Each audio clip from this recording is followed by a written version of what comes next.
Oke, Bismillahirrahmanirrahim.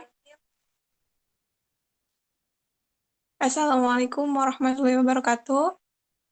Alhamdulillah, puji syukur, marilah kita panjatkan kehadirat Allah Subhanahu wa Ta'ala, karena berkat karunia-Nya kita dapat berkumpul ya dalam kegiatan Kamus Peradaban dengan tema Perempuan Sehat dan Peradaban Kuat. Masya Allah.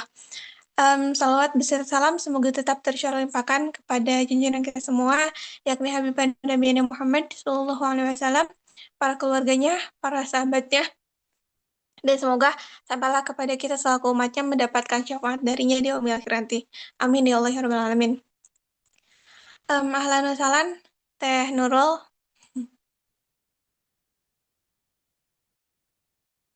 Ahlan Teteh. Terima kasih banyak. Masya Allah. Ya teman-teman, untuk malam hari ini insya Allah kita akan sharing-sharing sama Teh Nurul ya. Beliau ini merupakan founder dari komunitas Hoyok Umeh. Beliau juga Masya Allah sekali, sangat aktif di berbagai kegiatan. Masya Allah, aktif di FSLDK, aktif di, pokoknya banyak organisasi-organisasi yang memang beliau ikutin gitu. Beliau juga, apa namanya, sekarang itu seorang bidan ya aktivitasnya Teh. Iya, alhamdulillah Teh. Masya Allah. Di samping kesibukannya ya untuk membantu para ibu-ibu melahirkan gitu kan dari proses mungkin kehamilan sampai dengan melahirkannya gitu ya. Tapi untuk aktivitas dakwahnya nggak pernah terputus, Masya Allah. Semoga Allah senantiasa menguatkan pundak Teh Nurul ya untuk terus berjihad di jalan Allah gitu, Masya Allah. Oke, sebelumnya perkenalkan ya, di sini aku Fitriani sebagai moderator yang akan memandu jalannya kegiatan pada malam hari ini dari awal sampai akhir. Dan mungkin untuk susunan acara pada malam hari ini, seperti yang pertama pembukaan, yang kedua em, pematerian, yang ketiga sesi diskusi, yang keempat closing statement sebelum nanti yang terakhir kita tutup kegiatan pada malam hari ini. Oke, langsung saja ya tanpa mukadimah lagi kita buka kegiatan pada malam hari ini dengan membaca basmalah bersama-sama. Bismillahirrahmanirrahim. Dengan memohon ridho dari Allah Subhanahu wa Ta'ala ya, semoga kegiatan pada malam hari ini bisa berjalan lancar dan semoga apa yang nanti kita peroleh dari kegiatan ini bisa berkah dan bermanfaat gitu untuk kita semua, khususnya untuk Teh Nurul selaku pemateri. Oke, langsung saja mungkin ya kita ke sesi pematerian yang akan disampaikan oleh Teh Nurul. Mungkin kepada Teh Nurul, waktu dan layar dipersilakan. Baik, jazakillah khair Teh. Sebelumnya suaranya jelas Teh? Jelas, Teh, Alhamdulillah. Oke.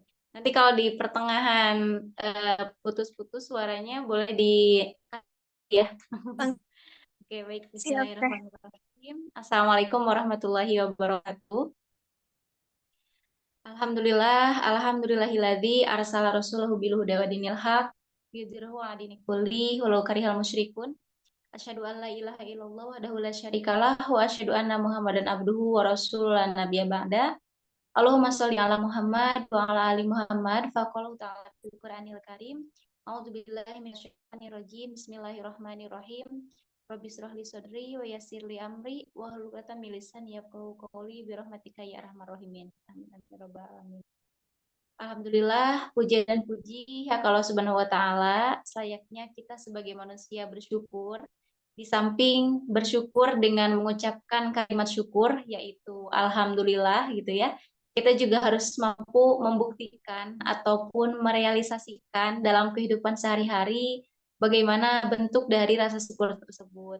Sehingga ketika kita bersyukur, maka rahmat dan salamnya Allah Subhanahu wa Ta'ala akan dilimpahkan kepada kita sebagaimana rahmat dan salamnya Allah Subhanahu wa taala senantiasa Allah limpah curahkan kepada sang proklamator Islam, yakni Habibana wa Nabiyana Rasulullah Muhammad Shallallahu alaihi wasallam, kepada para keluarganya, para sahabatnya, juga para penerus risalahnya. Alhamdulillah yang terhormat ini inisiator ya komunitas muslimah pembangun peradaban begitu ya, yang Masya Allah sekarang menjadi moderator pada kegiatan malam hari ini. Dan lupa juga semangat saya untuk rekan-rekan yang sudah bergabung di room Zoom kali ini, dan mungkin yang nantinya akan melihat video ini di channel YouTube-nya komunitas Muslimah Pembangun Peradaban. Masya Allah ya. Alhamdulillah, saya sangat senang sekali bisa bertemu dengan rekan-rekan semua pada malam hari ini. Dan ini merupakan pertemuan pertama mungkin ya untuk bergabung begitu ya untuk kegiatan di komunitas Muslimah Pembangun Peradaban. Mudah-mudahan ini menjadi titik awal yang bisa apa ya namanya yang bisa memulai bahwasanya komunitas Muslimah Pembangun Peradaban ini nantinya akan menjadi komunitas yang insya Allah mendapatkan keberkahan dari Allah. Kemudian juga insya Allah manfaatnya akan lebih banyak lagi dirasakan oleh masyarakat luas, begitu ya. Dan tentunya Masya Allah sekali tema kita pada malam hari ini yaitu tentang perempuan sehat, peradaban kuat, begitu ya. Dan langsung saja mungkin ya teman-teman, kita di sini sharing saja, bukan berarti sekarang Nurul menyampaikan, begitu ya, diamanahkan oleh komunitas Muslimah Peradaban untuk menjadi pemateri, bukan berarti sudah banyak sekali ilmunya, begitu ya, sudah banyak sekali pengalamannya. Karena bisa jadi teman-teman yang bergabung di sini atau mungkin yang nantinya nonton di channel YouTube-nya komunitas ini itu jauh lebih pantas sebetulnya begitu ya. Jadi di sini sharing aja ya seperti itu terkait dengan tema kita pada malam hari ini, perempuan sehat, peradaban kuat. Di sini sebelumnya teman-teman ada apa namanya? Ada kata-kata di awal ya, bahwasanya sehatnya perempuan adalah awal kuatnya peradaban. Ini adalah kata kunci kita pada malam hari ini begitu ya, bahwa sehatnya seorang perempuan itu adalah awal kuatnya peradaban. Jadi perempuan yang sehat akan menguatkan sebuah peradaban nantinya seperti itu. Boleh dilanjut lagi Teh untuk slide-nya. Nah, di sini ada tentang perempuan ya. Perempuan adalah madrasah pertama. Begitu. Perempuan adalah madrasah pertama. Ada pepatah Arab yang mengatakan bahwasanya al-ummu madrasatun iza a'data sya'ban thayyibal a'raf. Yang artinya adalah seorang ibu itu adalah madrasah ataupun sekolah begitu ya. Jika kamu mempersiapkannya dengan baik, begitu, dengan baik. Iya ya. Emang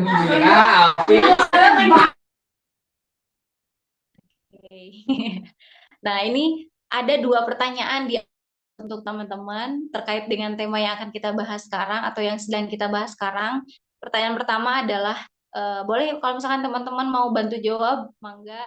Dan sebetulnya pertanyaan ini yang akan kita bahas sekarang gitu jawabannya. Nah, pertanyaan yang pertama adalah terkait dengan bagaimana sih peran seorang perempuan begitu ya terhadap kualitas bangsa. Dan pertanyaan yang kedua adalah apakah kesehatan perempuan itu hanya urusan dirinya sendiri? Itu dua pertanyaan yang sebetulnya jawabannya itu akan kita sama-sama gali pada pertemuan kita malam hari ini. Seperti itu ya. Nah, kemudian juga boleh dilanjut lagi Teh. Ada makna mendalam tentunya ya dari tema yang kita bahas pada malam hari ini. Ada dua kata kunci sebetulnya, yaitu tentang perempuan sehat dan peradaban kuat. Kita bahas satu-satu ya teman-teman. Yang pertama terkait dengan perempuan sehat. Sehat di sini tentunya bukan hanya sehat secara fisik aja ya teman-teman, tapi juga sehat secara mental, kemudian sehat secara spiritual, sehat secara sosial, dan sehat secara intelektual. Sehat secara fisik, maksudnya seperti apa gitu kan ya? Secara fisik itu bebas penyakit, kemudian kebutuhan nutrisinya tercukupi dan sebagainya. Kemudian sehat secara mental itu seperti apa? Tentunya yang bisa menstabilkan emosinya, terus bisa mengolah stresnya, jadi mentalnya itu sehat. Kemudian sehat secara spiritual itu seperti apa? Tentunya keimanannya kuat. Gitu. Jadi ada dorongan untuk memperkuat keimanan gitu ya. Kemudian juga ibadahnya terjaga seperti itu. Itu sehat secara spiritual. Kemudian ada yang bisa katakan dengan sehat secara sosial.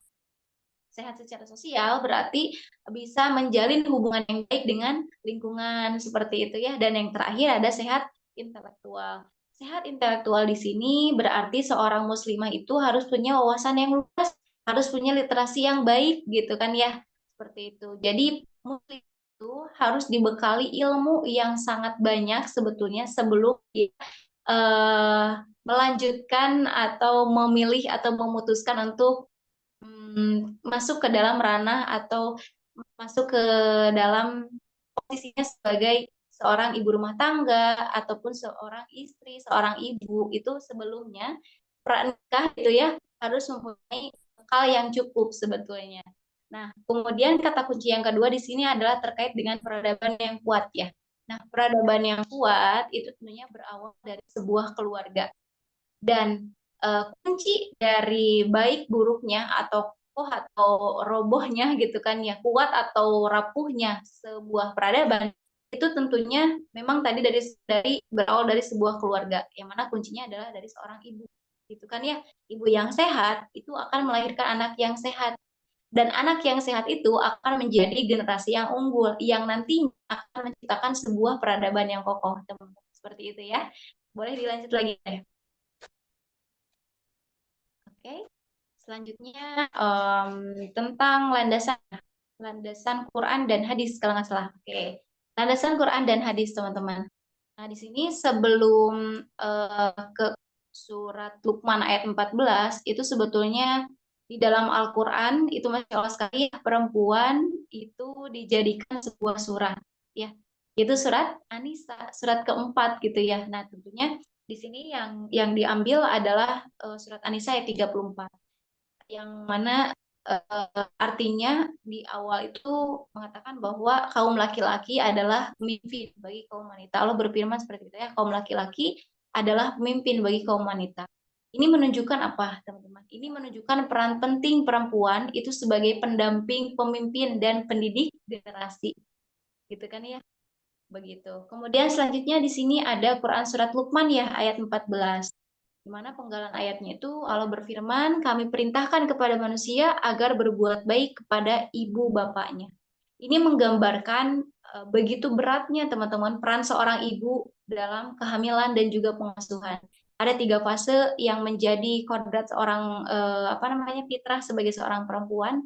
Yang pertama itu menstruasi, kemudian yang kedua adalah mengandung ya, dan yang ketiga adalah menyusui, begitu kan ya. Itu adalah fitrah sebagai seorang perempuan dan peran-peran tersebut itu tentunya kalau misalkan di apa namanya dialami kemudian dilalui itu tentunya bukan sesuatu hal yang mudah tentunya ya. Pada saat menstruasi aja kan biasanya nggak melulu biasa lancar gitu kan ya. Terkadang ketika menstruasi juga ada yang namanya apa disminor gitu kan ya atau nyeri pada saat menstruasi gitu kan ya. Itu itu kayak kayak terbilang cukup itu hanya sekedar sakit aja ketika menstruasi. Tapi kan gak kayak gitu ya. Orang tuh beda-beda skala nyerinya. Ada yang ngerasa nyeri banget, ada yang ngerasa nyerinya itu ringan gitu kan ya beda-beda. Dari mulai menstruasi pun kita udah ngerasain proses ataupun hal yang gak mudah gitu kan ya. Begitu. Begitupun ketika nanti mengandung gitu kan ya. Bahkan di surat apa ya Allah berfirman itu ketika mengandung tuh dan Allah wahnin kepayahan demi kepayahan ketika ibu mengandung. Kemudian juga ketika menyusui itu teman-teman tahu ya apa yang namanya aduh masya Allah lupa lagi. Yang tapi tahu nggak yang masya Allah yang burung apa ya namanya? Yang kehilangan warnanya pada saat setelah melahirkan anaknya. Fenomena apa ya burung apa gitu yang kehilangan warnanya masya Allah saya lupa lagi. gitu ya. Mungkin teman-teman kalau ada yang tahu boleh ditulis di kolom chat gitu ya. Nah, begitulah ya, begitupun perempuan, begitupun seorang ibu ketika melalui proses menyusui atau setelah melahirkan gitu kan ya, akan ada fase yang sama dengan tadi ketika seekor burung kehilangan warna pinknya gitu kan ya, saya lupa lagi burung apa gitu. Nah, gitu ya. Itu kurang lebih seperti itu. Dan selain ayat Al-Quran, sebagai landasan yang keduanya, yang setelah Al-Quran adalah bahwasanya di sini ada hadis riwayat Muslim, dunia ini adalah perhiasan dan sebaik-baik perhiasan adalah wanita. Nah, solihah di sini tentunya bukan sebutan dari manusia ya, tapi bagaimana caranya supaya kita memenuhi kriteria ketika Allah panggil menjadi wanita solehah itu seperti apa. Jadi solehah di sini bukan dari manusia, tapi tentunya berdasarkan kriteria dari Allah begitu kan ya. Itu. Kemudian juga ada hadis lainnya dari masih dari hadis riwayat Muslim bahwasanya mukmin yang kuat itu lebih baik dan lebih dicintai Allah daripada mukmin yang lemah. Artinya apa? Artinya bahwasanya kekuatan fisik, kemudian kekuatan mental, kekuatan spiritual itu harus menjadi prioritas kita. Seperti itu. Lanjut lagi teh terkait apa ya data dan fakta kalau nggak salah ya. Ya, data dan fakta terkini. Nah, di sini teman-teman ada data berdasarkan Riskesdas ya 2023 bahwa kesehatan perempuan di Indonesia itu terjadi 48,9% dalam artian di sini sangat tinggi. Ibu hamil itu mengalami anemia. Kemudian di sini juga ada 21,6% yang mana targetnya itu kurang dari 14% sebetulnya tahun 2024. Tapi ini berarti melebihi target gitu kan ya. 21,6%. Jadi tinggi gitu ya. Angka stunting pada kita. Kemudian juga bahkan ada hasil dari Riskesdas juga sama tahun 2023 mengatakan bahwasanya di sana tercantum bahwa angka kanker serviks eh, terjadi 36.000 kasus per tahun, teman-teman. Ini tentunya berkaitan dengan kesehatan perempuan di Indonesia. Mulai dari tadi angka anemia pada ibu hamil, gitu kan ya, angka terjadinya stunting pada balita, kemudian angka kejadian kanker serviks itu masih sangat tinggi. Tentunya ini menjadi PR besar bagi kita sebagai seorang perempuan ya untuk menjaga kesehatan seperti itu. Nah, kemudian juga di sini ada data secara global ya, data secara global.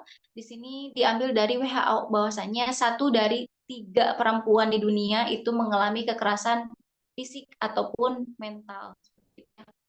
Kenapa itu bisa terjadi? Nah, banyak faktor penyebabnya ya. Bisa jadi ya karena tadi sebelumnya itu sebelum apa namanya masuk ke dalam dunia rumah tangga gitu kan ya, itu tidak dibekali dengan ilmu-ilmu yang cukup seperti itu. Jadi rasanya antara perempuan dan si laki-lakinya itu belum matang dalam hal ini adalah keilmuannya ataupun pengetahuannya terkait dengan rumah tangga itu seperti apa, kewajiban suami dan istri itu seperti apa harusnya, begitu yang bisa jadi itu menjadi salah satu faktor penyebab terjadinya kekerasan fisik dan mental pada perempuan seperti itu. Kemudian juga di sini ada data menunjukkan 60% masalah kesehatan mental pasca pandemi gitu kan ya dialami oleh perempuan. Karena kita tahun sebelumnya tentunya kita juga melewati masa-masa pandemi itu gitu ya. Nah, pasca pandemi ternyata 60% masalah kesehatan mental itu dialami oleh perempuan dan ini banyak penyebabnya juga seperti itu ya. Dan teman-teman di sini implikasinya adalah ketika perempuan itu tidak sehat akan melahirkan generasi yang rapuh dan juga nantinya melahirkan juga peradaban yang melemah tentunya ya seperti itu. Boleh dilanjut lagi teh? Selanjutnya terkait dengan dimensi kesehatan perempuan. Oke. Mungkin sebelum ke sana, saya ingin mengatakan ataupun menyampaikan kepada teman-teman bahwasanya mengapa sih kesehatan perempuan itu sangat penting sekali untuk peradaban ya. Yang pertama, alasannya adalah karena perempuan itu adalah pusat kehidupan keluarga, teman-teman. Jadi 70% pengasuhan anak itu menjadi peran ibu, gitu kan. Kemudian nutrisi anak itu ada keputusannya itu ada pada seorang ibu, gitu kan. kemudian akhlak dan nilainya yang menjadi contohnya adalah dari seorang ibu, begitu ya. Itulah mengapa perempuan itu adalah pusat kehidupan keluarga. Kemudian alasan yang kedua, mengapa kesehatan perempuan itu sangat penting untuk peradaban adalah tadi, jika ibu sehat, maka anak akan tumbuh optimal. Dalam hal ini, kecerdasannya akan meningkat, kemudian karakter positifnya juga akan terbentuk, seperti itu ya. Kemudian alasan yang ketiga adalah sebaliknya dari alasan yang kedua. Jika ibu tidak sehat, baik secara fisik ataupun mental, maka dalam sebuah rumah tangga atau dalam sebuah keluarga itu akan rentan terjadinya konflik keluarga, gitu ya. Sehingga ini menjadi efek domino teman-teman bagi permasalahan-permasalahan dalam sebuah keluarga. Ketika tadi dalam keluarganya itu rentan terjadinya konflik, maka pendidikan anak pun bisa jadi akan terabaikan, gitu ya. Jadi anak itu mungkin si anak akan merasa jadi ter apa ya terlantar mungkin ya gitu karena banyak sekali permasalahan dalam keluarganya seperti itu. Nah, kita masuk ke dimensi kesehatan perempuan. Mulai dari yang pertama ada kesehatan fisik ya. Kesehatan fisik di sini mulai dari asupan gizi seimbang. Asupan gizi seimbang itu berarti proteinnya, seratnya, vitaminnya, mineralnya itu tercukupi seperti itu ya. Kemudian dari aspek aktivitas fisik, baik itu jalan kaki, kemudian senam gitu ya, olahraga ringan, minimalnya kurang lebih dalam satu hari itu 15 sampai 20 menit atau bahkan ada yang 30 menit per hari atau minimalnya 150 menit per minggu misalkan itu ya untuk aktivitas fisik. Kemudian dalam segi kesehatan fisik itu selanjutnya adalah terkait dengan pemeriksaan kesehatan rutin, teman-teman. Baik itu pemeriksaan hemoglobin, apalagi pada perempuan itu pemeriksaan pap smear gitu kan ya, pemeriksaan cek gula darah ataupun pemeriksaan kesehatan rutin yang lainnya seperti itu. Itu dimensi kesehatan perempuan dalam aspek kesehatan fisik. Gitu. Kemudian yang selanjutnya di sini ada kesehatan mental ya. Kesehatan mental di sini tentunya perempuan itu, muslimah itu harus bisa mengelola stres. Gimana caranya mengolah stres gitu kan ya. Kita sebagai seorang muslimah tentunya mengolah stres dengan zikir gitu. Terus tadi dengan olahraga, dengan melakukan aktivitas-aktivitas yang menjadi hobi kita ataupun menjadikan hati kita itu moodnya itu jadi bagus gitu kan ya, itu mungkin salah satu di antara cara untuk mengolah stres begitu. Kemudian dalam hal kesehatan mental juga kita harus menghindari yang namanya toxic relationship ya teman-teman, dan overthinking. Nah biasanya ini para perempuan itu emang gimana ya, mungkin bawaannya atau gimana gitu ya, bakal overthinking dalam hal apapun, kayak mudah banget overthinking gitu kan ya. Dan pada intinya tadi yang paling penting adalah hindari yang namanya toxic relationship ya teman-teman ya, untuk menjaga kesehatan mental teman-teman. Dan yang terakhir untuk menjaga kesehatan mental teman-teman tentunya juga cari support system yang positif, yang bisa mengarahkan teman-teman untuk melakukan aktivitas-aktivitas ataupun kegiatan-kegiatan yang mengarahkan ke hal yang positif yang membuat kesehatan mental teman-teman itu terjaga seperti itu.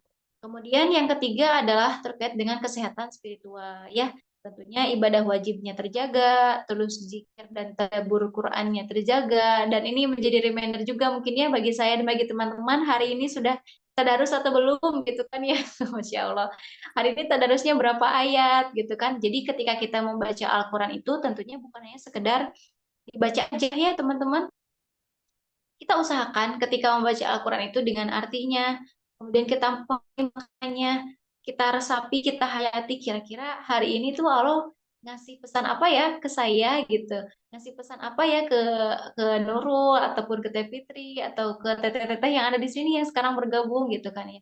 Itu harus menjadi penyemangat juga untuk teman-teman ya, seperti itu. Kemudian juga dalam hal kesehatan spiritual itu tentunya kita sebagai seorang muslimah harus menjaga ifah dan juga izah atau kehormatan dan harga diri ya teman-teman ya, itu harus wajib banget dijaga. Kemudian dalam aspek kesehatan sosial, nah dalam aspek kesehatan sosial ini tentunya kita harus bisa menjaga komunikasi yang harmonis, baik dengan keluarga ataupun dengan masyarakat. Dan ikuti komunitas yang positif ya teman-teman, ilmu, kegiatan-kegiatan sosial, dan lain sebagainya.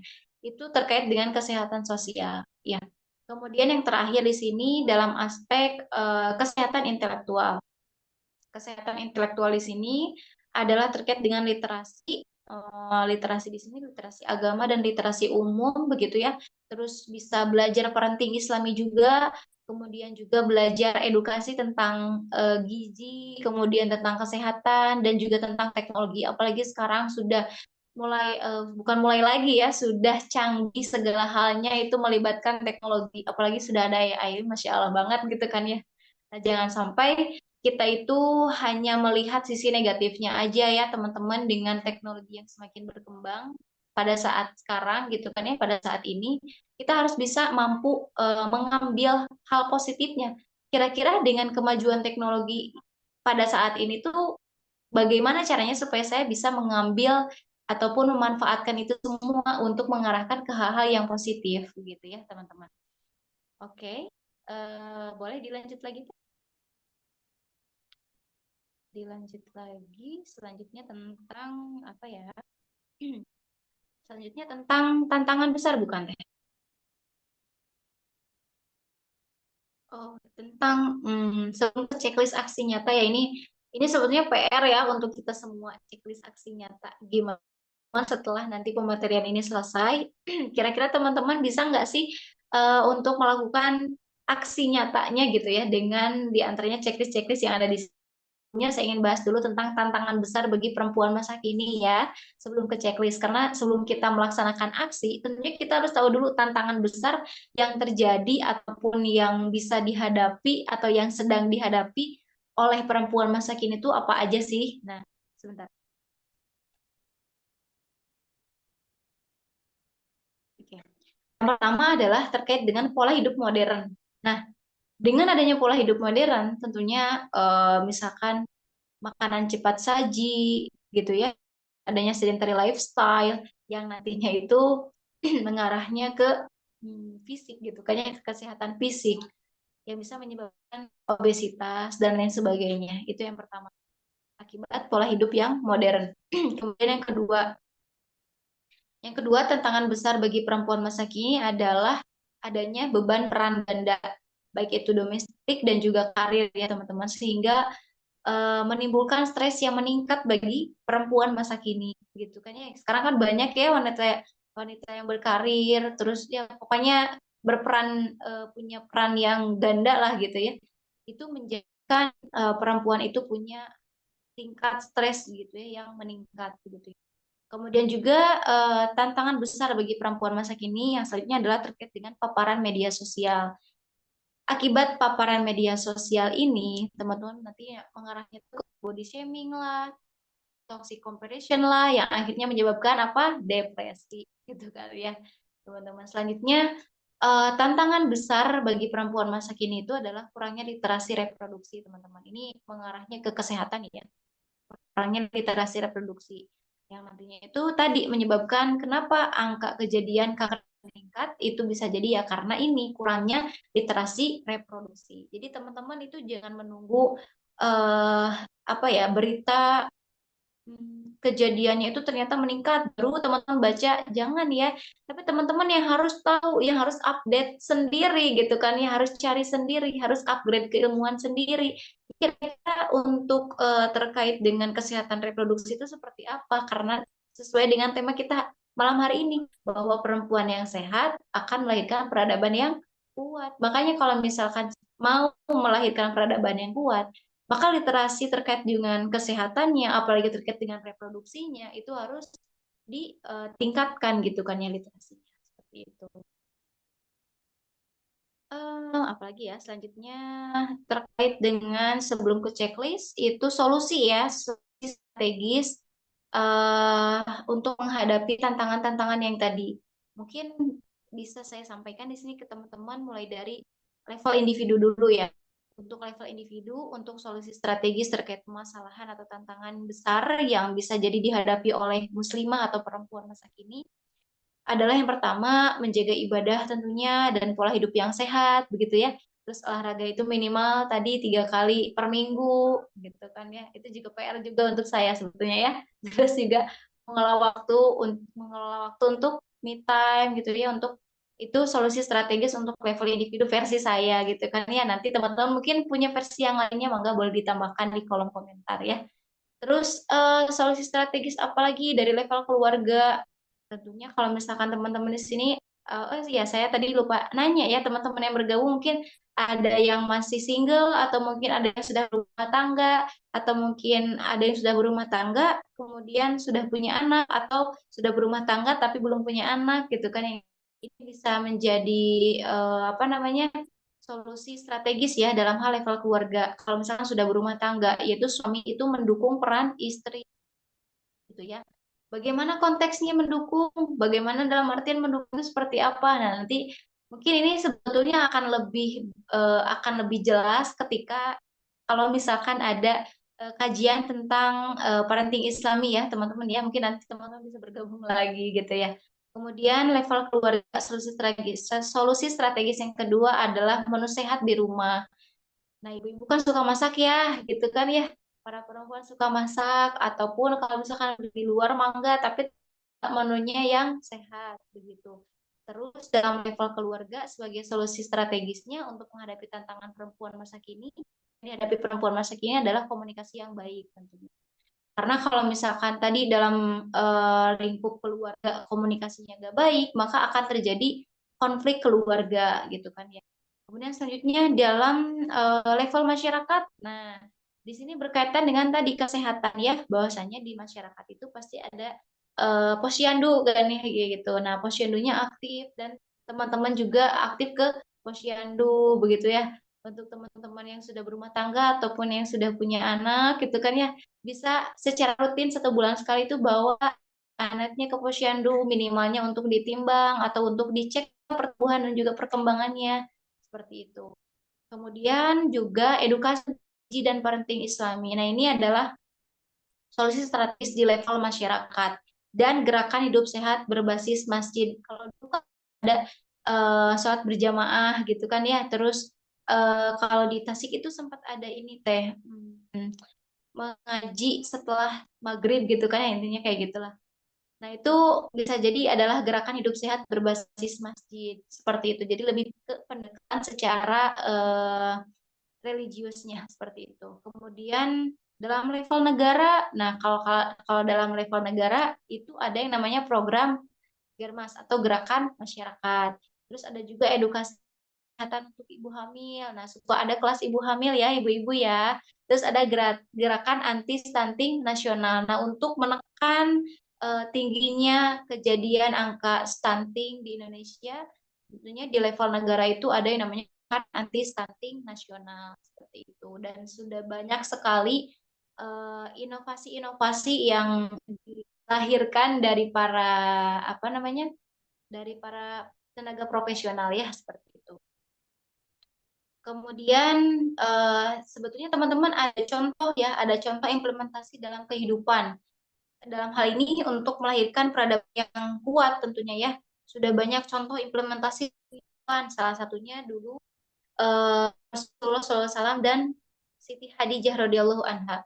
Bahwasanya ketika pada saat itu kan Siti Hadijah adalah seorang istri yang sehat ya.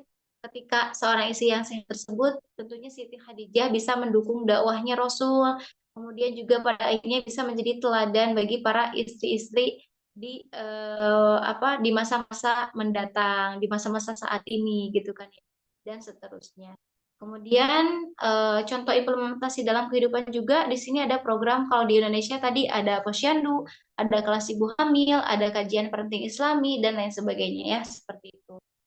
Hmm, ada kasus nyata juga ya teman-teman. Kasus nyata untuk studi kasusnya dalam hal ini adalah tadi perempuan yang sehat melahirkan peradaban yang kuat gitu kan ya.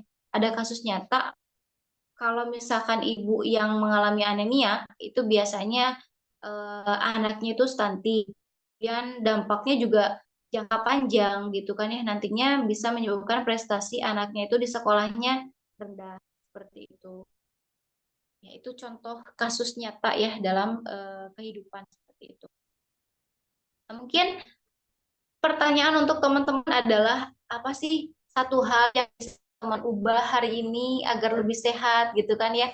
Mungkin sebagai mini challenge-nya adalah teman-teman boleh tuliskan 3 langkah kecil gitu kan ya yang akan teman-teman lakuin di minggu ini untuk sehat secara fisik dan juga spiritual. Itu menjadi mini challenge untuk kita semua ya tentunya. Minimalnya 3 langkah kecil, apa sih 3 langkah kecil yang akan teman-teman lakuin di minggu ini untuk sehat secara fisik maupun spiritual? Entah itu bisa, oh pokoknya mulai minggu ini saya mau rutin untuk olahraga. Misalkan tiap pagi saya mau sebelum berangkat kerja atau sebelum berangkat atau sebelum beraktivitas yang lainnya saya harus olahraga dulu. Pokoknya kayak gitu misalkan. Atau misalkan secara spiritualnya, oh saya yang tadinya itu tahajudnya itu 1 minggunya hanya 1 kali, oh sekarang tingkatin dulu lah jadi 2 kali dulu misalkan dalam 1 minggu. Nah, misalkan seperti itu ya dan lain-lainnya contohnya ya seperti itu. Nah, ini mungkin sebagai checklist aksi nyata juga ya. Misalkan hari ini teman-teman udah minum air minimalnya 18 gelas atau enggak gitu kan ya. Terus sholatnya udah tepat waktu atau belum. Terus di minggu ini tadi olahraganya 3 kali misalkan terus baca Al-Qur'annya ditingkatkan.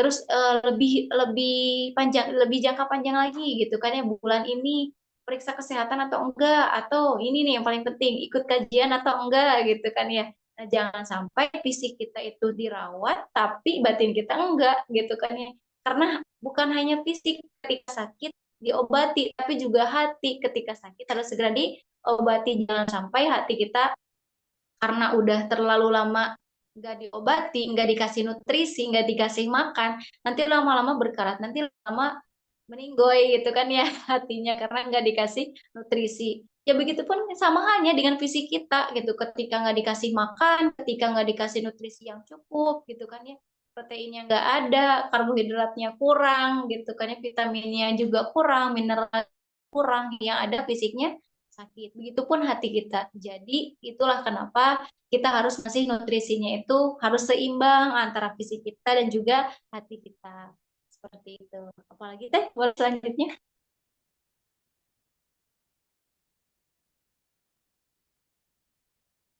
Oh, ternyata sudah ada di akhir ya. Oke, di sini teman-teman sebelum ditutup mungkin ya teh, bahwasannya ada berdasarkan analisis begitu ya, analisis dampak sosial dalam hal ini dampak sosial, ekonomi dan juga ke ranah pendidikan. Ketika perempuan sehat, itu akan melahirkan tadi keluarga yang harmonis, terus angka perceraian pun akan menurun, itu secara sosial. Terus perempuan yang sehat mental itu akan minim terjadinya KDRT dan anak trauma. Terus perempuan yang sehat secara spiritual tentunya akan lebih aktif dalam dakwah dan komunitas. Nah, tinggal kita pilih teman-teman ya sebagai perempuan, apakah mau menjadi perempuan yang sehat secara eh, mental, spiritual itu mau sehat atau enggak gitu. Kalau misalkan mau sehat ya tentunya harus dijaga kesehatannya ya untuk meminimalisir terjadinya dampak-dampak yang negatif yang tadi sudah saya sampaikan. Begitu. Kemudian juga di sini terkait dengan dampak secara ekonomi ya. Kalau dampak secara ekonomi, kalau ibu yang sehat itu bisa biaya kesehatannya itu akan menurun. Jadi maksudnya ketika ibunya sehat, kan jadi ya namanya sehat berarti kan jarang sakit gitu kan ya. Jadi untuk biaya kesehatannya menurun. Makanya ekonomi keluarganya stabil gitu kan ya. Terus kalau ibu sakit, tentunya tadi biaya pengobatan tinggi, terus ekonominya terganggu. Makanya potensi kemiskinan pun meningkat.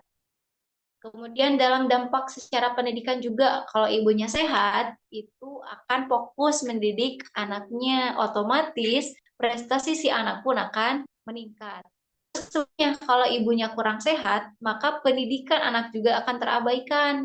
Dan pada akhirnya, kualitas SDM-nya pun akan rendah. Ya, mohon maaf ya teman-teman ya, karena emang ini sebuah keilmuan kan memang harus disampaikan ya, mau manis ataupun pahit ya memang seperti ini gitu kan ya, keilmuan harus tetap disampaikan.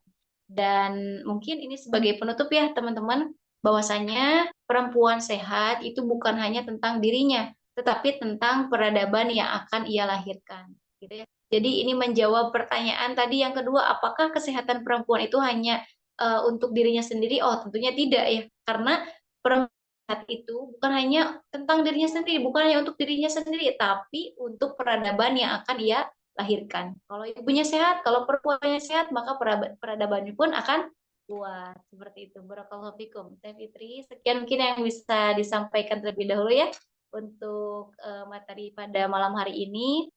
Ya, dikembalikan dulu ke moderator.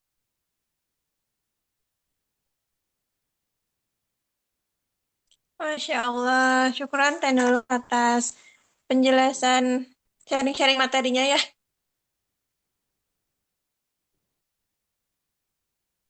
Materi yang Masya Allah sekali, sangat-sangat berisi dan mungkin menjawab pertanyaan-pertanyaan di awal tentang perempuan sehat dan peradaban kuat itu sendiri gitu ya Teh.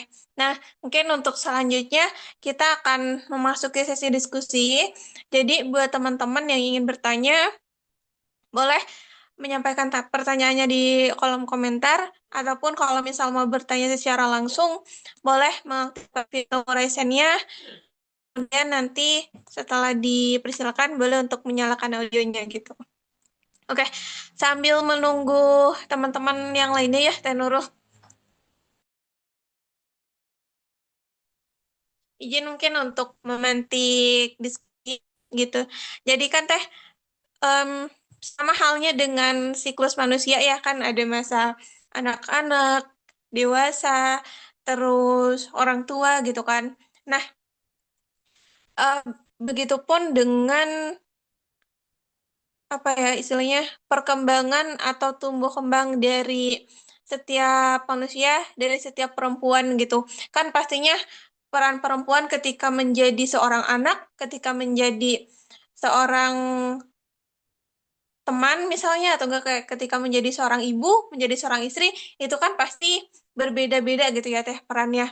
Nah, em, bagaimana sih Teh kayak step by stepnya untuk kita itu bisa menyehatkan diri kita sendiri gitu. Kayak mungkin kan apa ya masih banyak orang-orang yang belum sadar gitu perihal pentingnya menjaga kesehatan gitu kan untuk mempersiapkan diri kita tuh sebagai apa namanya pembangun peradaban gitu.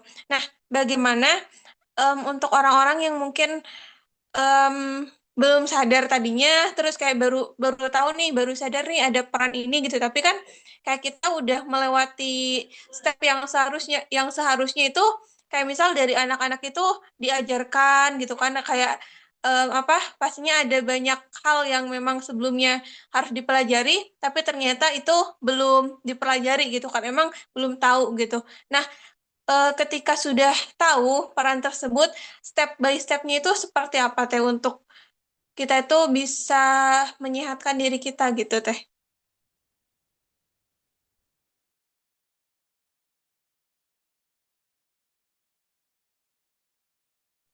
Mungkin seperti itu Teh. Sambil menunggu teman-teman yang lainnya, boleh di langsung dijawab aja Teh.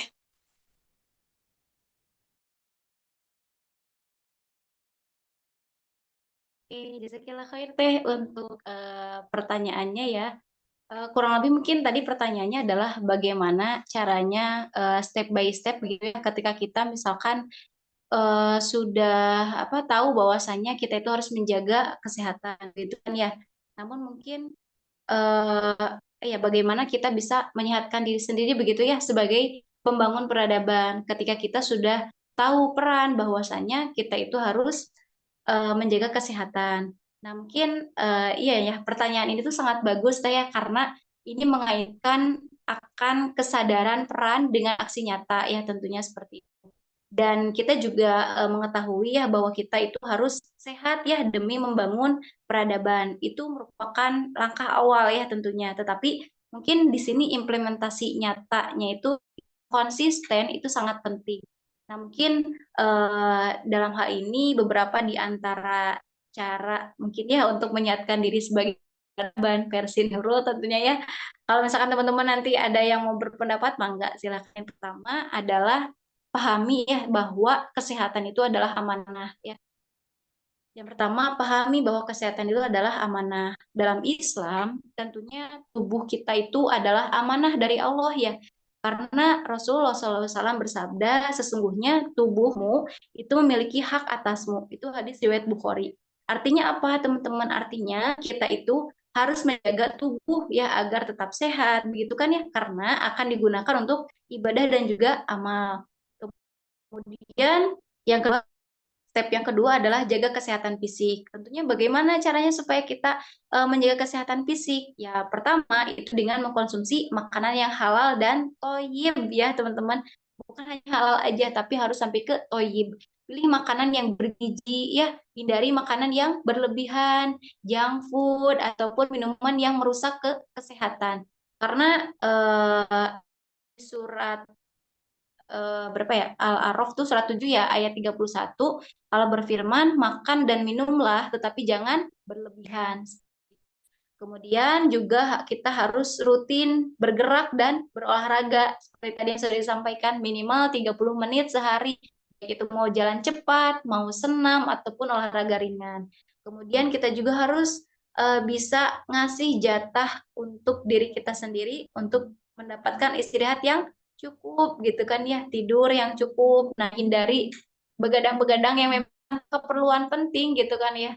Kecuali mungkin saya juga sebetulnya gini ya Teh, kalau ke pasien ibu tidurnya yang cukup ya gitu ya, jangan terlalu larut malam. Nah, sedangkan saya kalau misalkan lagi dinas malam Teh ya, lagi masuk malam di tempat kerja, itu kan rasanya tuh ya gadang, tapi kan balik lagi ada kalimat di belakangnya kita tuh jangan begadang kalau misalkan gak ada keperluan yang penting. Nah, bedanya kalau sama orang-orang yang bekerja mungkin mendapatkan shiftnya tuh shift malam gitu kan ya. Ya wayahna mungkinnya itu begadang karena memang udah tugasnya gitu kayaknya untuk menjalankan tugasnya. Tapi ketika sudah pulang ya begitulah Teh. Saya muas-muasin diri untuk tidur makanya ketika udah pulang gitu kan. Masya Allah. Nah, kemudian mungkin yang ketiga, setelah dipahami bahwa kesehatan itu adalah amanah, atau tubuh kita itu adalah amanah, kemudian tadi menjaga kesehatan fisik, yang ketiga adalah tentunya tadi jaga kesehatan mental dan emosi. Gimana caranya? Tentunya stepnya adalah hindari stres yang berlebihan, tadi dengan zikir dan doa. Terus pilih lingkungan yang positif, mendukung visi yang baik itu seperti apa gitu kan ya. Terus harus kita luangkan waktu untuk hobi yang bermanfaat. Biar apa? Biar nggak mudah burn out ya teman-teman ya. Terus yang keempat adalah jaga kesehatan spiritual. Perbanyak ibadah, baik yang wajib ya, ada kemudian yang sunnah gitu kan ya, perbanyak sholat, tilawah, zikir, dan doa itu kan akan memberikan ketenangan ke dalam hati kita gitu kan, dan akan memberikan energi yang positif tentunya ya. Seperti itu. Kemudian juga niatkan bahwasanya semua aktivitas itu sebagai ibadah. Bahkan olahraga dan makan pun atau bahkan tidur itu kayak bisa bernilai pahala teman-teman jika kita niatkan untuk menjaga amanah tubuh ini gitu kan ya. Seperti itu. Dan yang kelima, apalagi ya? Yang kelima berperan tentunya berperan dalam menyebarkan kesadaran ini gitu kan ya. Jika kita sadar ya teman-teman akan pentingnya kesehatan untuk membangun peradaban, kita tentu juga harus mengajak orang lain untuk melakukan hal yang sama dengan cara yang bijak tentunya ya. Nah, mungkin salah satu caranya dengan komunitas muslimah pembangun peradaban mengadakan event ini tuh yaitu untuk mengajak orang lain gitu kan ya untuk menyadarkan sama-sama menyadarkan diri bahwa ya inilah kita sebagai perempuan tuh harus menjadi perempuan yang sehat karena kita itu adalah kunci gitu kan ya bahkan di istilah lain itu mengatakan bahwasanya wanita itu adalah tiangnya negara. Kalau tiangnya kokoh ya maka negaranya pun akan kokoh atau sebuah rumah gitu kan ya rumahnya pun akan kokoh. Tapi kalau misalkan tiangnya itu rapuh maka lama kelamaan ya akan roboh gitu seperti itu. Dan apalagi ya menjaga menjadi teladan tentunya menjadi teladan dalam pola hidup sehat, hanya bicara tapi mempraktikkan gitu kan ya teman-teman, jangan hanya mengajak ke orang lain tapi dirinya sendiri nggak mempraktikkan. Nah begitu pun ini untuk saya sendiri tentunya ya, bukan hanya sekarang menyampaikan ke teman-teman tapi saya juga harus mempraktikannya seperti itu mungkin kurang lebih. Dan yang terakhir mungkin semua hal ini tentunya harus konsisten dan juga berkelanjutan. jangan ekstrim teman-teman, tapi lakukan perlahan ya, sedikit demi sedikit tapi konsisten gitu kan ya. Misalnya hari ini mulai kurang em, apa hari ini mulai kurangin gula gitu kan ya. Kalau misalkan minggu ini tambah langkah hariannya, terus bulan ini lebih banyak makan sayur misalkan gitu ya. Apa ya? Kalau di analogikan itu seorang pembangun peradaban itu ibarat seorang arsitek teh yang mau ngebangun gedung yang kokoh. Kalau misalkan fisiknya lemah gitu kan ya, mentalnya rapuh dan spiritualnya juga kosong, ya gimana mau ngebangun sesuatu yang besar gitu kan ya. Kayak gitu mungkin teh ya, kurang lebih. Jazakillah khair. Masya Allah, syukuran teh atas jawabannya. Aku juga pernah dengar satu kalimat gitu. Katanya kalau misal mau menghancurkan suatu negara gitu, ya bisa menghancurkan lewat perempuannya gitu. Itu mungkin yang jadi salah satu apa ya, salah satu penyebab sekarang itu banyak tren-tren yang memang membuat perempuan itu jadi apa ya, gelap mata gitu, jadi ikut-ikutan tren yang disangka menarik gitu ya, tren yang memang disangka kayak gaul trennya gitu kan. Nah, tapi di sisi lain kayak ketika pemikir apa ya, mungkin itu masuknya ke tadi pembahasan yang kayak pola hidup modern gitu ya. Jadi ada hal-hal yang kayak apa, ada hal-hal yang kayak kalau misal perempuan itu tidak ngikutin tren, kayak misal nggak mau diajakin untuk joget TikTok misalnya sama temennya gitu, atau enggak gak mau diajakin buat apa namanya, bikin kayak ngumpul-ngumpul bareng atau apa gitu, itu tuh dianggap kayak gak modern lah, dianggap yang kayak ketinggalan zaman kuno dan lain sebagainya gitu ya. Nah teh, em, sambil menunggu teman-teman barangkali ya, mungkin masih ada yang apa namanya, belum terfikirkan, belum connect mungkin ini. Gini teh, perihal kesehatan itu sendiri ya, kesehatan perempuan gitu. Nah, kan setelah kesadaran, setelah perempuan sadar perannya untuk membangun peradaban gitu. Nah, ada masanya kayak kayak tadi ya, itu tuh kayak kita nggak bisa instan gitu untuk langsung berubah gitu kan. Nah, tapi ketika misal udah sadar tapi tetap masih belajarnya masih males-malesan, tetap masih kayak kurang memperhatikan kesehatan dan lain sebagainya gitu. Nah, apakah itu teh termasuk kayak kita tuh udah menzolimi diri sendiri gitu ya teh? Nah, kalau semisal kayak udah termasuk seperti itu, em, langkah yang memang seharusnya bisa dilakukan kayak buat kayak menyadarkan banget nih, kayak kita tuh udah sadar gitu, tapi kayak nggak cukup cuma sadar doang, nggak cukup cuman niat pengen berubah doang, nggak cukup cuma niat pengen apa ya, pengen belajar doang gitu, tapi kayak kita harus ada aksi nyatanya gitu. Nah, itu mungkin ada ini nggak teh, kalimat apa ya, kalimat yang kayak bisa menampar gitu teh.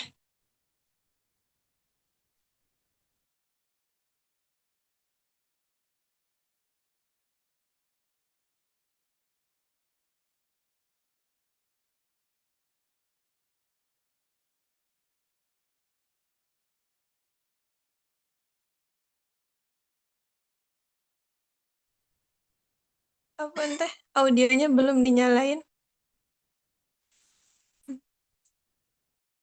Oh iya teh, Masya Allah, Afwan. Oke, ketika sudah sadar gitu kan ya, ketika sudah sadar tapi masih malas-malasan gimana gitu kan ya, mau minta kalimat yang menampar, Masya Allah. Gini mungkin ya, karena memang ini ini sebetulnya sesuai dengan realita perubahan diri tehnya dan rasa tanggung jawab terhadap amanah Allah tentunya ya. Jawabannya adalah ya, ketika kita sudah tahu bahwasanya kewajiban untuk menjaga kesehatan tapi tetap malas-malesan tanpa usaha itu bisa termasuk memang menzolimi diri sendiri. Kenapa? Karena di surat apa ya? Di surat Al-Baqarah ya teh ya, Al-Baqarah ayat 195 bahwasanya Allah berfirman, dan janganlah kamu menjatuhkan dirimu sendiri ke dalam kebinasaan. Jadi Kalau nggak tahu ya teman-teman sesuatu ini ya seperti tadi menjaga kesehatan, terus semangat berperan, tapi sengaja mengabaikan gitu kan ya dengan sengaja bermalas-malasan, ah nanti aja, itu kewe gitu kan ya kalau bahasa Sundanya. Nah, itu kan berarti menghalangi kita, berarti kan kita menghalangi menghalangi diri kita sendiri dari kebaikan gitu kan ya dan bisa berdampak pada peradaban yang kita ingin bangun seperti itu. Seperti itu mungkin teh.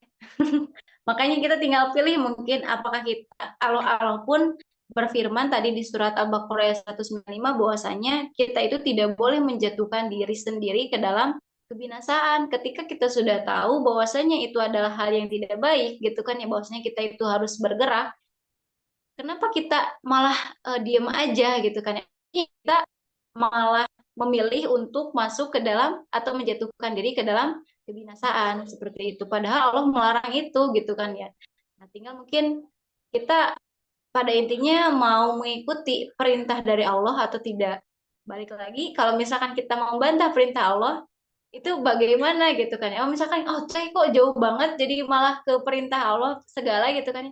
Ya karena memang tadi gitu ya, kesehatan tubuh kita itu adalah amanah dari Allah. Yang namanya amanah itu kan harus dijaga, harus dirawat gitu kan ya, seperti itu. Dan hal ini mungkin secara kesehatan tubuh kita. Seperti itu mungkin David.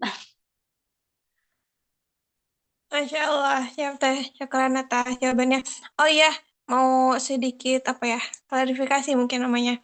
Jadi tadi tuh maksudnya gak connect tuh bukan gak connect atas materinya gitu, tapi karena emang materinya udah isi banget gitu ya, udah Masya Allah sekali. Jadi mungkin kayak apa ya, belum terfikirkan gitu, kayak ini mau nanya apa ya gitu, karena apa yang ditanyain itu mungkin udah terjawab semua sepertinya ya teh.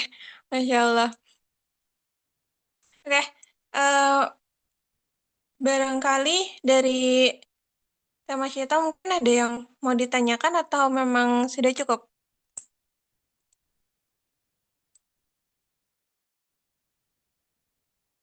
Atau dari Ukti Putri Nabila,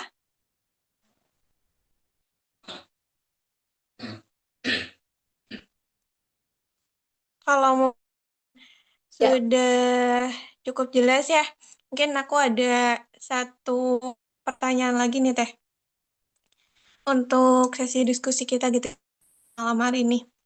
Jadi kan tema kegiatan kayak kali ini tuh kayak perempuan sehat dan peradaban kuat gitu. Nah, berbicara tentang peradaban itu kan apa ya, sesuatu yang memang sudah ada tapi mungkin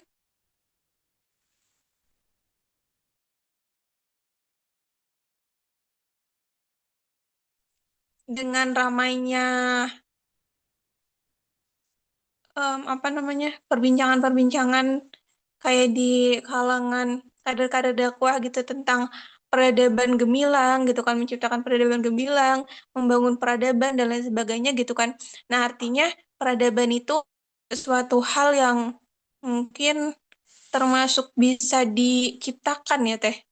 Dalam artian kayak peradaban itu nggak akan terbangun, nggak akan menjadi kuat kalau misal fondasi orang-orang di dalamnya tuh lemah gitu. Nah, peradaban itu nggak mungkin jadi gemilang gitu kalau misal generasinya bukan generasi emas gitu, tapi generasi yang cemas gitu ya.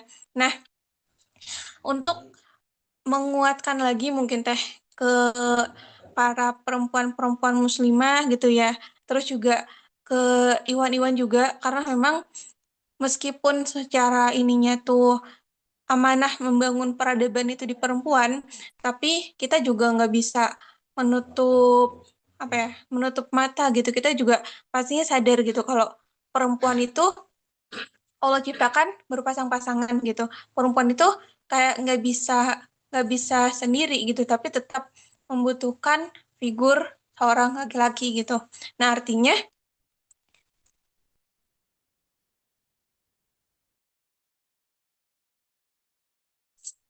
untuk membangun suatu peradaban yang kuat itu tuh kan perlu penguatan fondasi juga antara laki-laki dan perempuan gitu. Tapi kan dengan perannya yang berbeda dan apa namanya?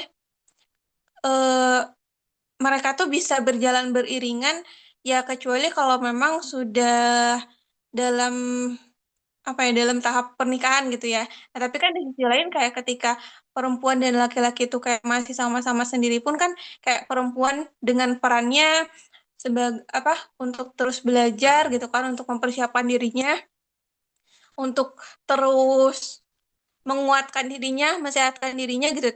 Tapi kan kayak di sisi lain artinya laki-laki juga harus sama-sama belajar gitu sebagai em, apa namanya? Ya kembali lagi sih sebagai upaya kita untuk membangun peradaban itu sendiri gitu. Nah, pertanyaannya itu kayak apa ya tadi? Kapan? Bentar-bentar.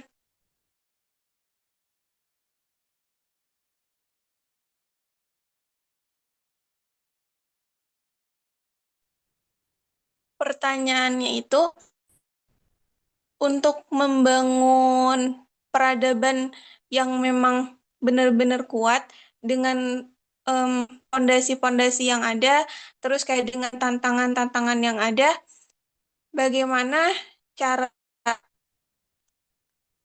apa ya? Ya Allah, Van, aku lupa pertanyaannya.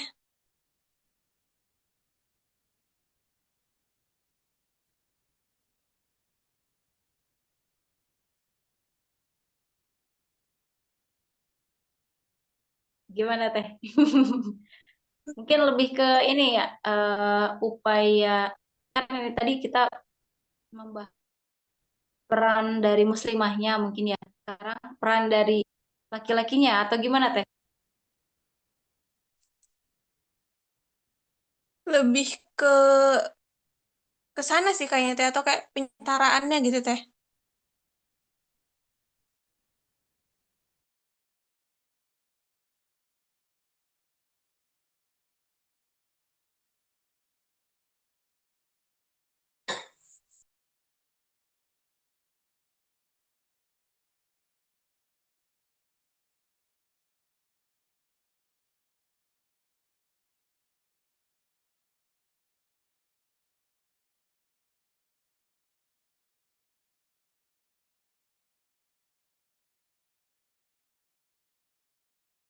Oke, coba bantu ini mungkin ya teh. Coba bantu disesuaikan juga ya sama pertanyaan dari tadi. Jadi mungkin tadi Teteh sampaikan bahwasannya kan peradaban itu tentunya bisa diciptakan tehnya. Peradaban itu bisa diciptakan. Terus peradaban gak akan kuat kalau misalkan fondasi atau orang-orang yang di dalamnya itu bukan generasi emas, tapi generasi cemas. Katanya gitu ya tadi yang ketangkep tuh. Terus kan perlu yang namanya fondasi yang kuat ya, antara baik dari peran laki-laki maupun dari perempuannya. Karena laki-laki juga punya peran tentunya ya. Nah, sebagai upaya mungkinnya untuk membangun peradaban itu bagaimana membangun peradaban yang kuat baik itu peran bagi laki-laki atau penyetaraan dengan peran perempuan mungkin seperti itu ya Teh. Iya teh, seperti itu. Apaan tiba-tiba lupa? Tadi lupa dicatat pertanyaannya. Iya, atau mungkin singkatnya kayak gini mungkin Teh bagaimana bagaimana membangun generasi yang kuat tentunya tapi dengan kolaborasi antara peran laki-laki dan perempuan bukan hanya salah satu gitu mungkin ya Teh. Ya Allah, betul teh seperti itu. Gini mungkin ya, coba coba bantu jawab ya. Jadi peradaban yang kuat itu sebetulnya nggak bisa lahir dari tadi generasi yang cemas, terus yang punya mental lemah gitu kan ya, ataupun yang spiritualnya rapuh gitu kan ya. Tapi generasi atau peradaban yang kuat itu lahir dari tentunya tadi sebaliknya generasi emas. Generasi emas itu yang kayak gimana gitu kan ya. Tentunya generasi emas itu yang memiliki fondasi iman, fondasi ilmu gitu kan ya, akhlak dan juga kesehatan gitu kan ya. Nah, kenapa generasi cemas itu Mulai dari mungkin pertanyaan lagi ya, Teh ya. Jadi pertanyaan dijawab dengan pertanyaan lagi. Apa generasi cemas itu bisa gitu kan ya membawa peradaban yang kuat? Karena tadi yang pertama mentalnya rapuh. Otomatis kalau mentalnya rapuh, tidak akan siap gitu ya menghadapi tantangan. Jadi orang itu bakalan mudah stres, mudah baper, bahkan lari dari masalah itu. Terus kenapa generasi cemas nggak akan bisa membawa peradaban kuat? Karena tadi kurang iman, punten-punten ya. Jadi mudah ikut arus buruk gitu. Mudah ikut arus buruk peradaban global seperti itu kan ya. Kemudian juga mungkin apa sebentar ya.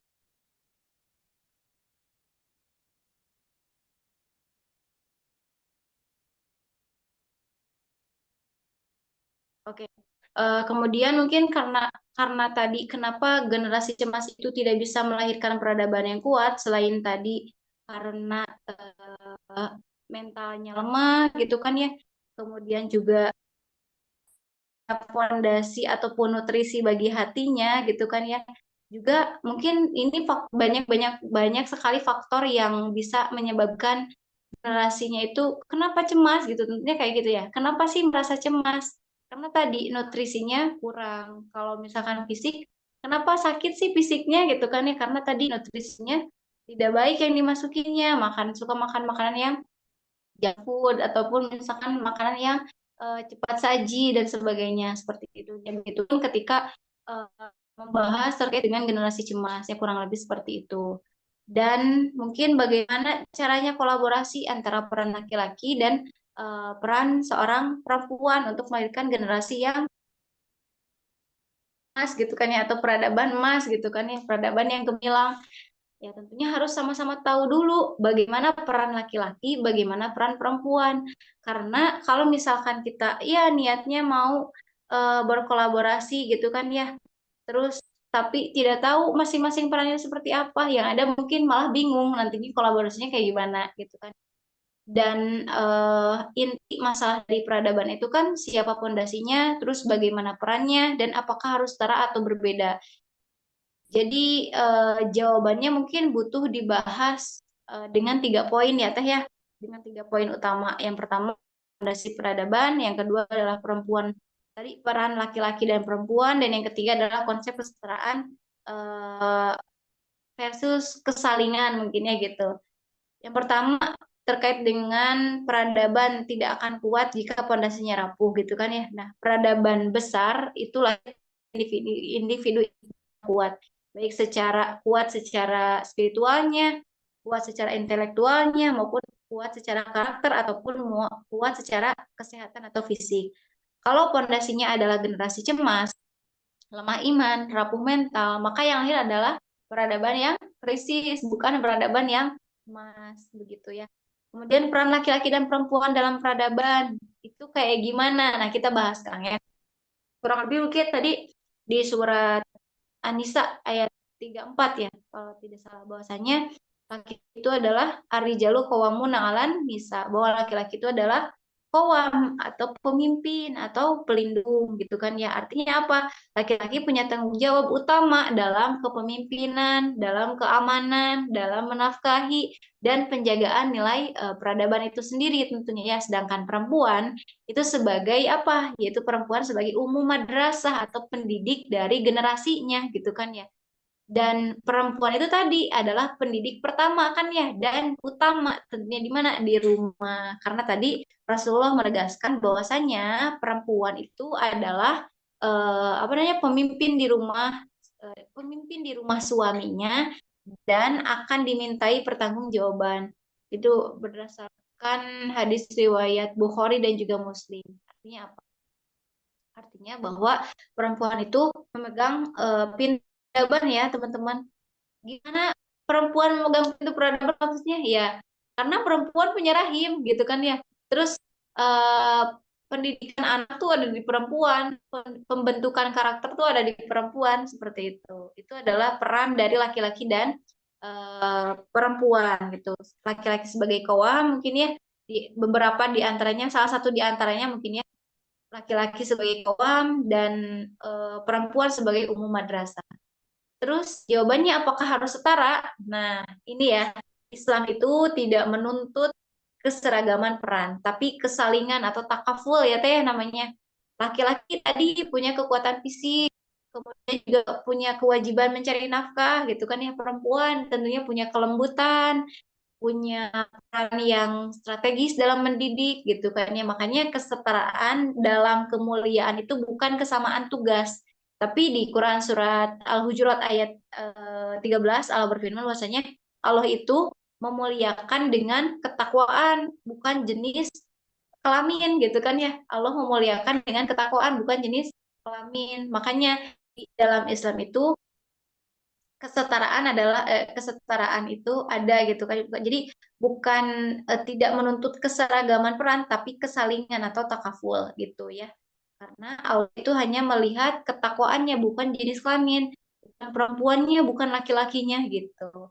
Tapi ketakwaannya. Terus tadi peradaban kokoh itu kan lahir saat memang dua peran itu saling menguatkan, bukan saling meniru gitu. Jadi antara si peran laki-laki dan si wanitanya itu saling menguatkan, bukan saling meniru atau bahkan jadi merasa apa ya, saling menjatuhkan bahkan itu kan ya nggak boleh gitu. Terus terkait dengan bagaimana strategi membangun peradaban yang kuat tadi pahami dulu peran sesuai fitrahnya gitu kayak jangan terjebak ada pemahaman harus sama antara si laki-laki dan perempuan harus sama, tapi pahami peran sesuai fitrahnya laki-laki bagaimana, perempuan bagaimana. Seperti itu. Itu strateginya. Kemudian yang kedua, bangun tadi yang dikatakan generasi emas itu dengan tiga pilar ya teh kurang lebih. Yang pertama itu pendidikannya tentunya harus berbasis akidah dan akhlak. Terus eh, bangun generasi emas dengan pilar yang keduanya yaitu kesehatan jasmani dan mental. Kemudian yang ketiganya nah ini kemandirian secara finansial dan tanggung jawab sosial. Dan tentunya ini biasanya yang menjadi salah satu faktor penyebab banyaknya terjadinya angka perceraian atau bahkan KDRT itu karena sebelumnya itu memang belum mandiri secara finansial itu biasanya seperti itu ya. Banyaknya permasalahan ekonomi dalam keluarga biasanya. Makanya harus salah satu strategi untuk membangun generasi yang emas dengan tiga pilar itu yang terakhir adalah kemandirian ekonomi dan juga tanggung jawab sosial.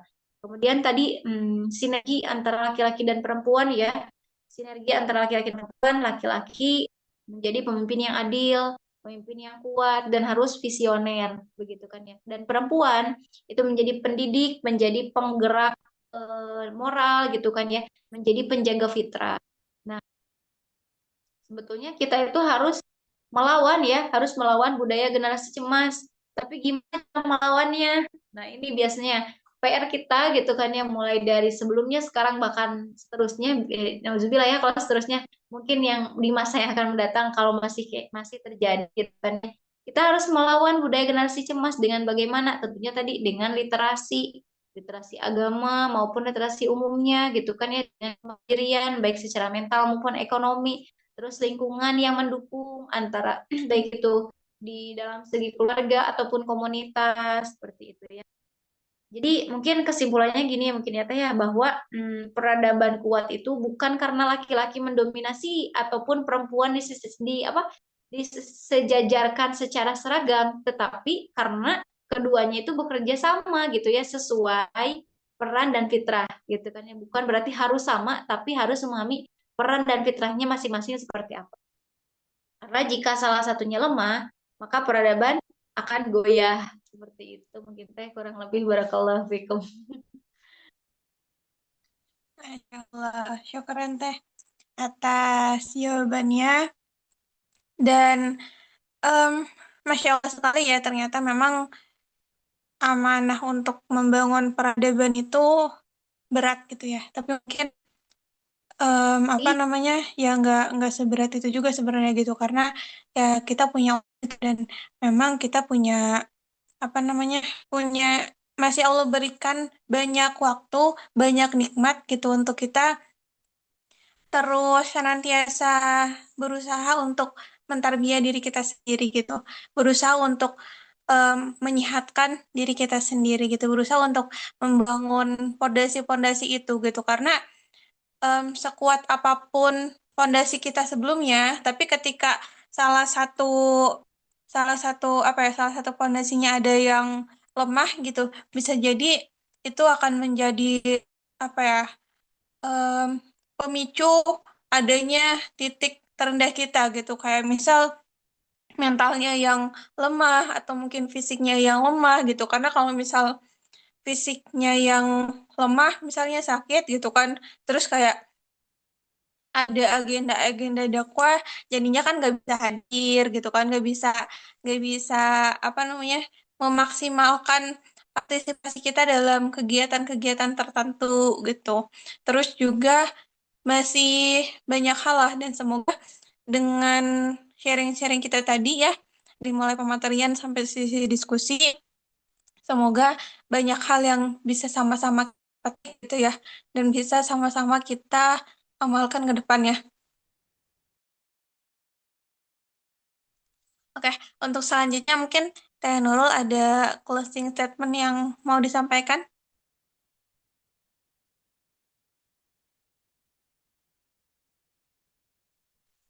atau sudah cukup?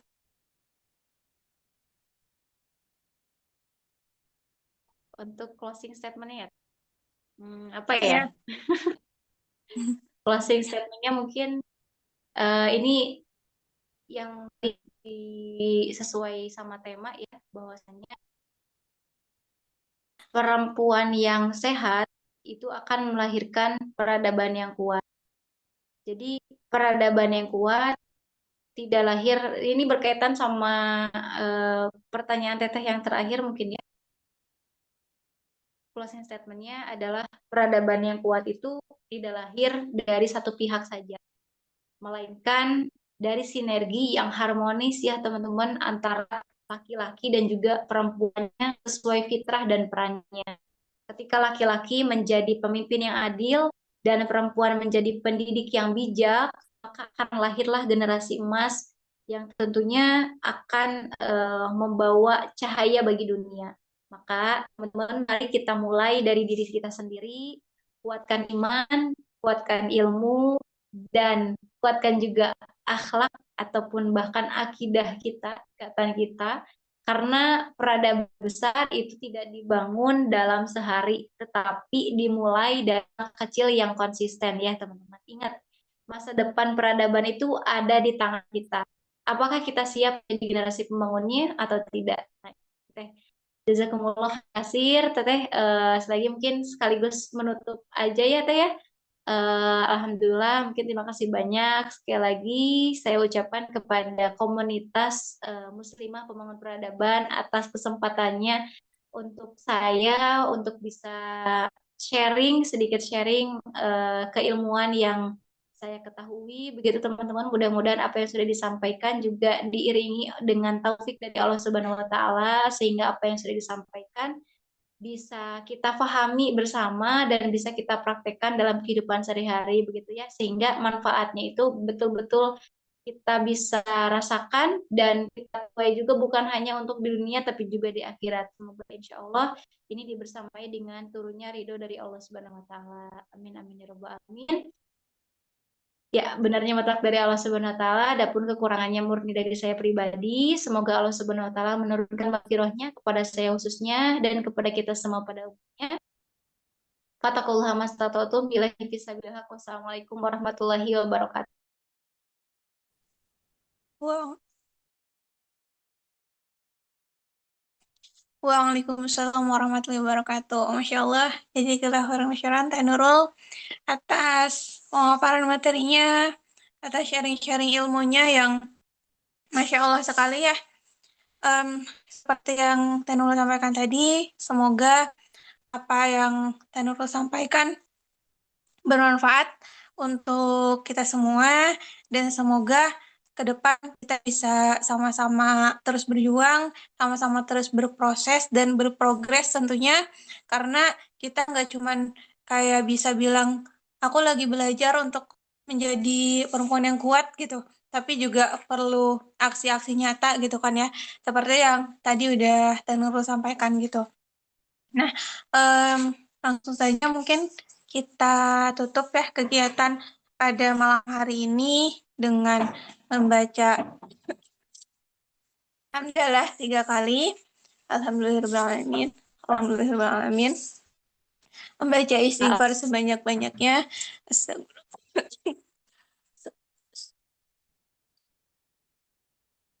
Dan membaca doa kafaratul majlis. Subhanakallahumma wa bihamdika asyhadu an la ilaha illa anta astaghfiruka wa atubu ilaik. Alhamdulillah, sekali lagi jazakumullah khairan katsiran buat teman-teman semuanya. Apabila ada hal-hal yang kurang berkenan, baik dari kata-kata ataupun penyampaiannya yang keliru, semoga Allah masih senantiasa melibatkan kita semuanya dalam jalan dakwah ya. Semoga kita masih bisa tetap semangat gitu. Sekian, wassalamualaikum warahmatullahi wabarakatuh. Waalaikumsalam warahmatullahi wabarakatuh. Izin